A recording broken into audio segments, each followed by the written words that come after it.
Election మేనేజ్మెంట్లో ఆరిటువంటి జగన్మోహన్ రెడ్డి గారిని చూసి తాను అందించిన సంక్షేమ పథకాలతో గ్రామీణ ప్రాంతాల్లో బడుగు బలహీన వర్గాల్లో ఆయనకున్నటువంటి పట్టును చూసి పవన్ కళ్యాణ్ భయపడుతున్నారు.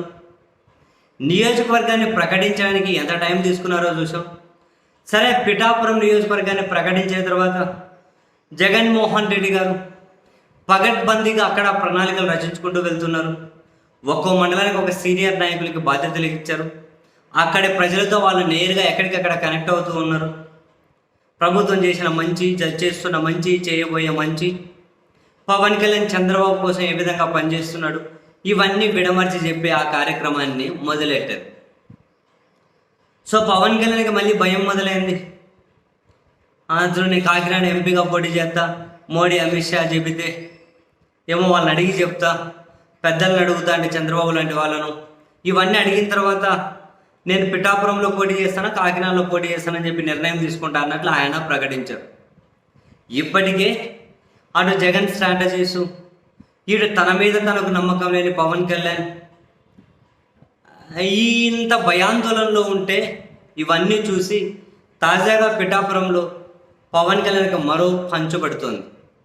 ఈరోజు జగన్మోహన్ రెడ్డి గారి నేతృత్వంలో మొన్న 2019లో పిఠాపురం నుంచి జనసేన అభ్యర్థిగా పోటీ చేసిన మాకినేడు శేషకుమారి గారు వైఎస్ఆర్ కాంగ్రెస్ పార్టీలోకి చేరబోతున్నారు. సరిపోయింది. ఇప్పటికే పవన్ కళ్యాణ్ టన్నుల భయంతో ఉన్నారు. ఈసారి కూడా గెలవకపోతే రాజకీయంగా అయిపోయినట్లే, రాజకీయంగా డెడ్ అయిపోయినట్లే, కేల్ కథం దాదాపు. మరి అటువంటిప్పుడు అక్కడ జగన్ భయపెడుతున్నాడు, క్యాడరీలు సన్నద్ధమై లేదు, ఈయనకేమీ క్షేత్రస్థాయి వరకు పట్టు లేదు, కమిటీలు లేవు. అండ్ జనసేన నుంచి పోటీ చేసిన ఆమె కూడా వెళ్ళి వైసీపీ కండువా కప్పుకుంటే ఇక పవన్ కళ్యాణ్ నిన్ననే కదా అర్జిస్తున్నాను నాకు ఓటేయమని చెప్పి అడుగుతున్నాడు కదా, ఇక మోకాల మీద కూర్చొని దండం పెడతారేమో. ఈ ఒక్కసారికి బాబు ఈ ఒక్కసారికి బాబు మనకు పెట్టాల్సి ఉంటుంది. ఇంక అన్నీ ఇలా రోజుకి ఎదురు దెబ్బలు తగ్గుతూ ఉంటే మరి ఇక వేరే ఆప్షన్ ఏమైనా ఉండాలి కదా.